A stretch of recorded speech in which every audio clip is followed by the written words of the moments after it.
am Miss Maria Marisol Ivillar, your science teacher. So today, we will be having a new lesson.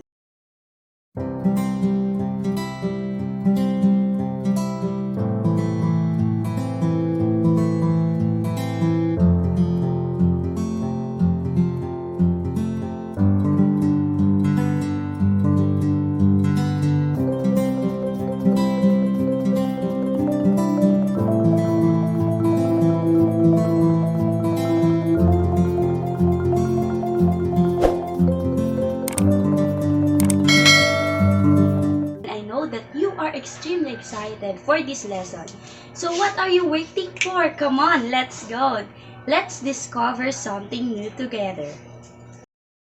Okay, good day to all of you. So you are now in the 4th quarter, 3rd week, and congratulations, you are here. So today we will be having a new lesson. Are you ready? Okay, so today we will going to discuss about the water cycle. So what comes into your mind if you heard the word water cycle? Okay, from the word itself, it is a cycle of the water. So I know I cite this one to our last lesson in the sources of water. So I already shown you the different process of the water cycle. So we're just going to deepen what is water cycle today. Okay, are you ready? So come on and let's go. So first, let's understand the Earth is called the blue planet because 3/4 parts of the Earth is water, but it has a limited amount of drinking water, which is 1% of the hydrosphere. These waters keep going around and around. It all gets recycled and reused in the process of water cycle. The water cycle is a way that water moves all around the Earth. It never stops and doesn't really have a beginning or an end. It is the reason we have rain, sunshine, fresh water, and air. So basically, the water cycle is important to us because it gives rain, sunshine, fresh water, and air. If water cycle does not exist, we don't have those things. Okay? So here are the process of the water cycle. So we have here the process of water cycle. So in this picture, it has only 4 basic water cycle. Okay. So here, the first one, we only focus on the sunlight. If walang sunlight, we don't have the water cycle. So the sunlight will give into the bodies of water. So katulad ng pinapakuluan ng nanay ninyo tuwing umaga para sa inyong gatas, ay parang katulad din po nito na ang sun ay nagbibigay ng init sa bodies of water. So kapag ang sunlight tumama sa bodies of water, it will go up and it's called as evaporation. So, katulad ng pinapakuluan ng nanay ninyo, di ba, umaakyat siya ang usok. Ang tawag po doon ay evaporation, okay? So, when the evaporation, saan napupunta ang mga usok na nakokolekta ng galing sa bodies of water? Namumuo siya as sa clouds, okay? So, that is called as condensation. So, kapag ang clouds ay punong-puno na ang clouds, hindi niya na mapigilan, hindi niya na mahawakan. Parang kayo, kapag naiihi kayo, di ba parang kapag sobrang dami na ng tubig sa inyong katawan, hindi niyo na napipigilan at napapaihi na kayo, pupunta kayo sa CR at iihi kayo. So, katulad ng water cycle, kapag punong-puno na ang clouds, at hindi niya na mapigilan ang paghawak, it will go down. That is called as precipitation. Ayan yung tinatawag nating ulan. At gustong-gusto natin ng ulan ngayon kasi sobrang init. So, that is called as precipitation. So, go back ulit sa bodies of water and that is called as collection. Lahat ng binababa ni clouds na rain, collection na po ulit iyon. Okay? So here we're just going to elaborate what are the process of the water cycle. So the first one, evaporation, is the process in which liquid water turns into water vapor due to sun's heat. Water leaves impurities on the ground and goes up into the atmosphere. So ayan po yung tinatawag, sinasabi ko po kanina na galing sa sunlight. So, the next one is condensation. It's the opposite of evaporation.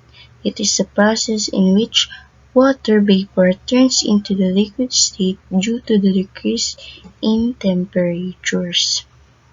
Number 3. Precipitation happens when water droplets in the atmosphere combine to form clouds and when fall to the Earth's surface, rain, snow, sleet, and hail are forms of precipitation. So here in the Philippines, we're just going to the rain, only the rain exists here in the Philippines. Walang snow, may sleet, or walang hail. Okay? So that's all. Pero sa ibang bansa, nararanasan nila yung iba't ibang precipitation.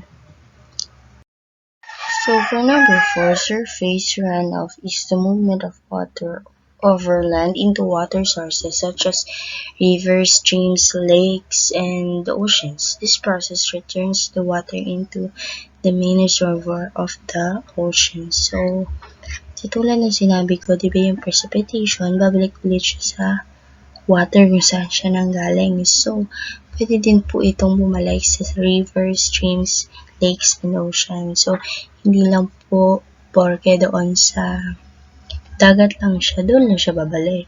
So, pwede rin po siya mabalik doon sa mga rivers, streams, lakes, and ocean. And also, pwede din siyang pagkuha na ng sources of water kapag ang sunlight is nakatapat sa those rivers, streams, lakes, and oceans. Okay? So, in the 5, infiltration is a process in which water goes deep into the ground. The water becomes cleaner due to the filtration that happens on the ground. So, katulad po nung sa nakaraan natin na pag-aralan sa sources of water, we have there the groundwater. So, doon po kapag may mga tubig na dumadaan sa lupa at tinatawag na bukal, tinatawag din po yung infiltration kasi madami na pagdaanan na mga bato-bato, tubig. So, that is, na-filter na siya. So, that is called as infiltration. Okay, so number 6, when plants absorbs water from the soil through their roots, the water goes up into the stems and leaves. The water then evaporates from the leaves and goes into the atmosphere. This evaporation of water from plant leaves is called transpiration. So, katulad po ng sa ocean, meron din po palang evaporation na nanggagaling sa plants or sa tao. So, kapag ang plants ay nahigop ang water from the oceans or from kahit saan siya kumuha ng tubig, halimbawa nagdilig, ganon,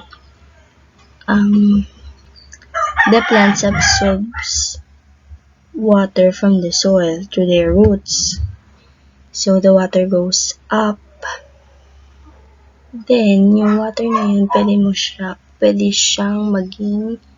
pwede siyang mag-evaporate through the clouds. So, kaya kung mapapansin nyo, minsan kala nyo, kapag basa mo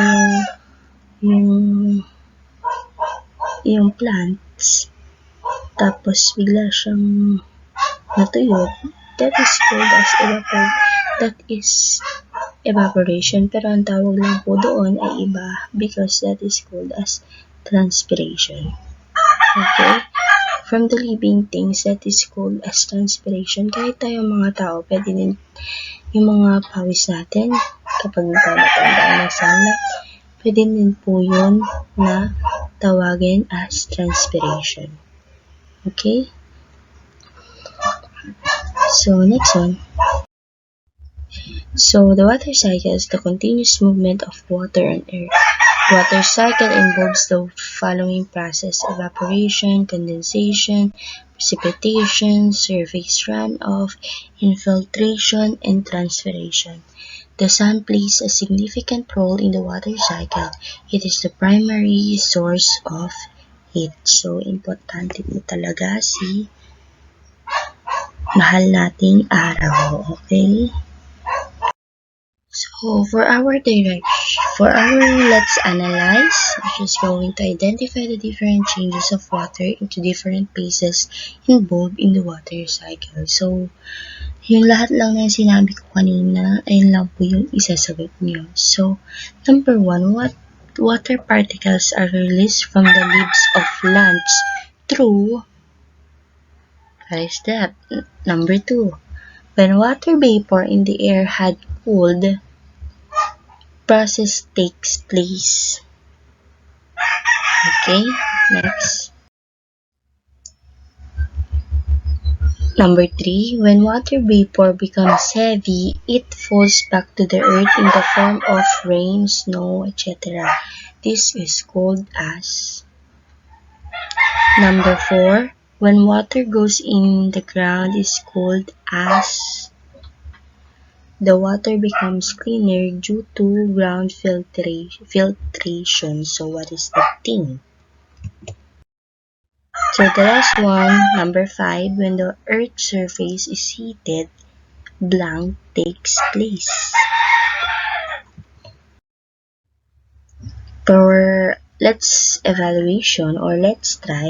fill the blank with the correct answer, choose the words inside the box. So, since we don't have box here, you're just going to look at these choices: A, blue planet, B, 3/4, C, fresh water, or D, water cycle, or E, hydrosphere. So, fill in the blank with the correct answer. Choose the words inside the box. So, number 1, blank is the water part of the earth. What is that? They're just going to back in the choices. Number 2, the earth is called a blank because water covers a larger area of its surface than land.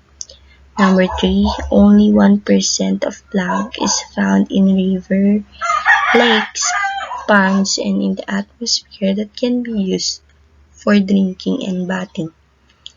Number 4, blank of the Earth's surface is covered with water. Number 5, water continuously moves in the Earth's surface in a process called blank. So, what is that? So, I know you got it all right. I'm just going to check your work. You're just going to send me in the messenger, or you should wait for the hard copy of the modules. So, for the next one, read each question and write the letter of the correct answer. So, number 1, which of the statement is a good effect of water cycle to plants? A, animals grow healthy. B, it increases crop yield. C, it increases water storage. D, it improves hygiene practices. Number 2, given the following importance of water cycle to animals and humans, which is not A. Availability of drinking water. B. Regulates temperature of the Earth's surface. C. Moves nutrients and sediments to the ecosystem. D. Water cycle draft to bodies of water. Number 3. What happens to plants and animals when there is a shortage of water supply? A. They will grow well. B. They will bear more fruits. C. They will not grow healthy. D. They will bear more flowers. For number 4, why does evaporation process play an important role in the water cycle? A. Because water cycle is possible without the process of evaporation. The water cycle can begin through the process of condensation. C. Because water cycle is impossible without the process of evaporation. D. Because water cycle start through precipitation process. For number 5, which statement is incorrect about water cycle? A. Water cycle provides the earth with a constant supply of fresh water. B. Water cycle has nothing to do on the growth of animals and plants. C. Water cycle provides abundant supply of water. D. Water cycle helps living things become healthy. For the last activity you're going to do is let's create. You're just going to create your own water cycle on a bond paper, draw and label the correct processes of the water cycle. Okay, that's all for today. Thank you. Comment down below what you have learned today. So, see you on my next video lesson. Bye. Okay, that's all for today. I hope you learned a lot. I hope to see you tomorrow for our new video lesson. So that's all again. I am Miss Maria Marisol Ibillar, your science teacher. Keep safe and God bless. Bye!